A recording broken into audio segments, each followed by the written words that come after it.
intelligent animals with, individual personalities that you can actually identify. They're very similar to us. Most of the things that we do, you can see in them.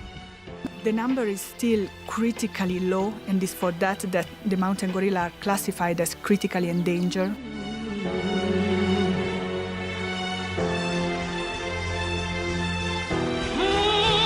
You have to speak language.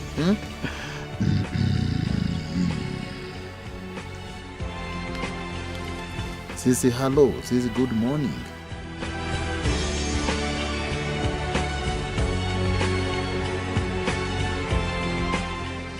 Rwanda is known as the land of 1,000 hills. The Virunga Range is a chain of volcanoes straddling the country's northwestern border. Mount Karisimbi is the highest, towering at 14,787 feet, alongside its neighbour Mount Bisoke. These mountains are surrounded by some of the most densely populated rural communities in Africa. Rainforests high up on their slopes are threatened, but precious. They're home to one of the only 2 remaining populations of the critically endangered mountain gorilla. In Rwanda's Volcanoes National Park, thousands of tourists visit the gorillas in their remote mountain homes, bringing money to the communities around them. The survival of the mountain gorilla and the safety of its habitat is intertwined with the growth of a country in recovery since the Rwanda genocide of 1994. The mountain gorilla's home is high and cool. Rain falls on lush vegetation 10 months of the year, sometimes more. Stinging nettles weave through 6-foot-tall grass and wet, knotted undergrowth. So do poachers, with their snares and their weapons. For years, poachers targeted mountain gorillas to make fast money, selling infant gorillas to zoos, or the hands and the heads of adults as trophies to wealthy tourists. This environment is as dangerous to mountain gorillas as it is uncomfortable and exhausting for humans. But there are some who endure it nonetheless. My name is Francois. So I guide the Volcanoes National Park. It's very important, the guide, to know the gorillas, to the face, to the name. This is one Guiza Riverback. Guiza, yeah. This group, they habitué the Diane Foster. Francois has worked in the forest ever since he first became a porter for the pioneer mountain gorilla conservationist Diane Fossey. Diane Fossey began her life's work in mountain gorilla conservation in 1967. In the early days, she trekked long days alone on the Virunga Range with 20-pound rucksacks to track, monitor and habituate gorilla groups. This is the house, the Diane Fossey. This is we sleep here at night. By the time Diane opened her original Karisoke Research Centre, less than 300 mountain gorillas remained in Rwanda. Their population ravaged by poachers and their habitat threatened by encroachers. Diane initiated extreme conservation measures, engaging local people in the first protection patrols. She started to create a connection between the mountain gorillas and the people living around them. To teach the gorillas to habituate normally take about 1 year. This is very difficult, sometimes dangerous. You come close, you have to speak language.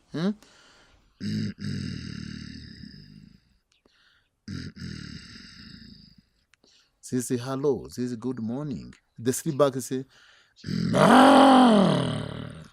this is no problem. This is no problem.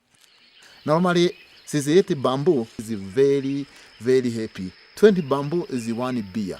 100 bamboo is like whiskey. This is happy, is speaking.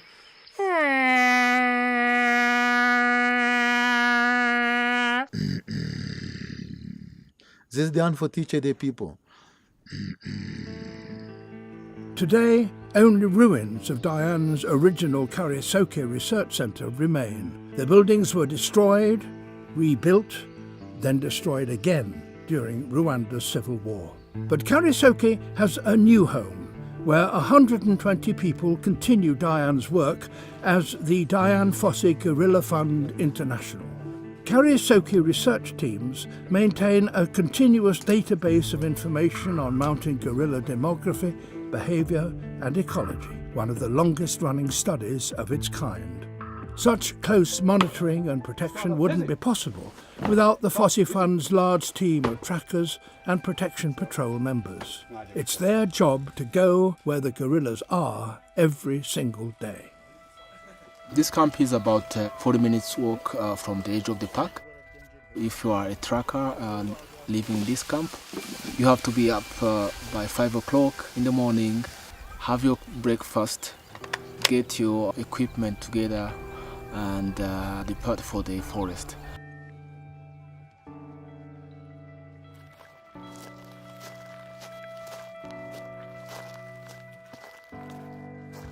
We have a team of 60 trackers who follow gorillas every day, divided into the 9 gorilla teams that we are monitoring at the moment. As well as guiding research teams, trackers locate specific gorilla groups for tourists.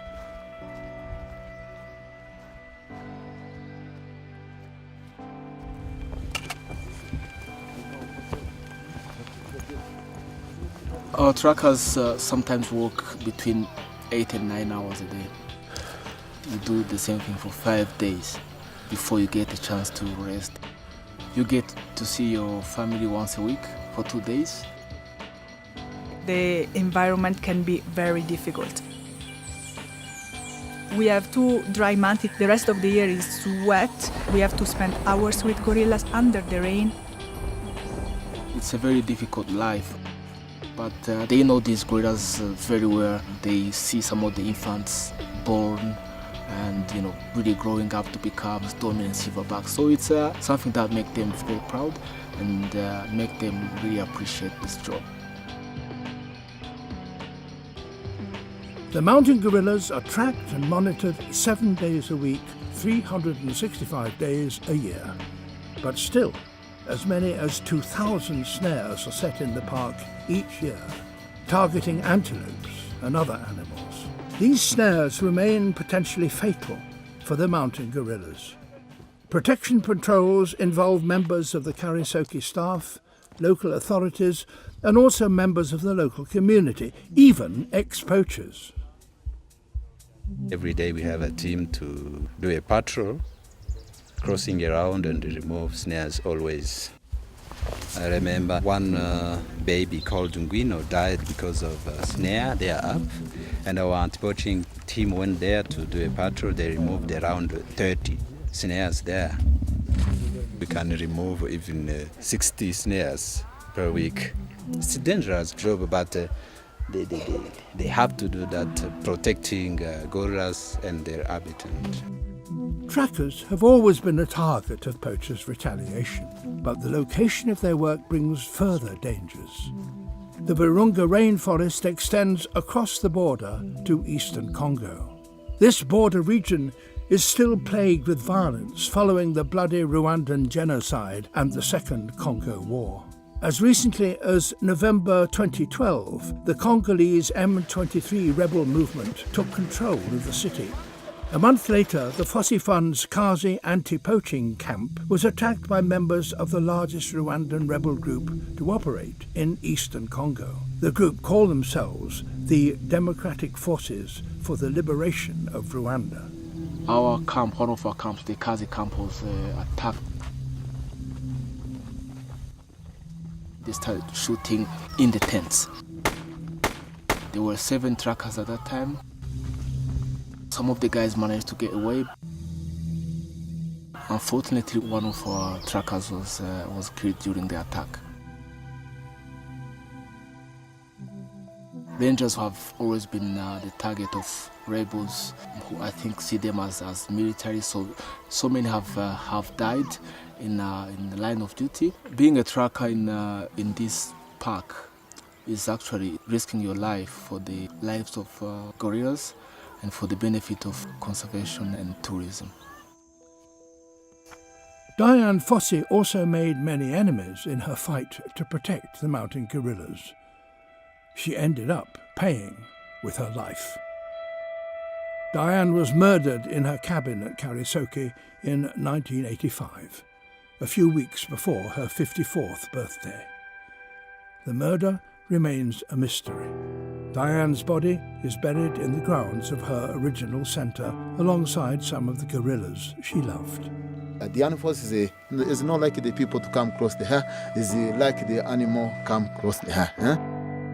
Sometimes people say the animal is crazy, is true, it's not crazy. So crazy not to walk in the gorilla together, not to talk about the gorillas. Diane Fossey knew that the survival of mountain gorillas depended on the education and progress of communities around them. Today, in this densely populated country, communities still live and farm right up to the edges of the gorilla's habitat. For conservation to really work, the Fossey Fund's initiatives must enable a safer, healthier life not only for mountain gorillas, but for these people. Bisate village, near Volcanoes National Park, is just one community that receives such support through the Fossey Fund's programs. Most of the people who live around this area interact with the forest in one way or another. They use resources from the park. So I go to schools here and I teach children about the importance of conserving this forest. Can be improved if they join efforts to conserve gorillas instead of going to the forest to poach or to cut trees or to do other illegal activities.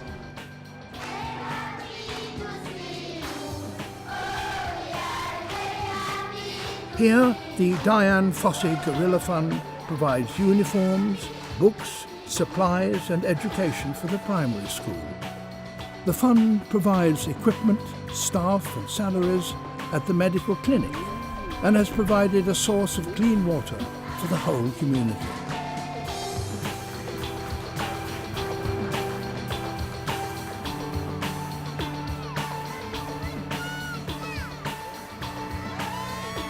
The communities are now much more aware of the importance of conserving the gorillas and their habitat. Gorillas are now a big icon for conservation in this country and worldwide. Since Diane launched her first protection patrols, the population of mountain gorillas in the Virunga Range has risen alongside the human population of Rwanda. In 2012, more than 20,000 people visited these gorillas in Rwanda's Volcanoes National Park. The last census that was done in 2010 counted 480 gorillas. The number is still critically low, but is the only population of ape in the world that is actually increasing in numbers. Thanks to Diane, the gorillas are still alive, and thanks to the conservation effort that is done, the population is increasing. Children here are positive about their future, passionate about their environment, and full of love for the gorillas their people once slayed for their own survival.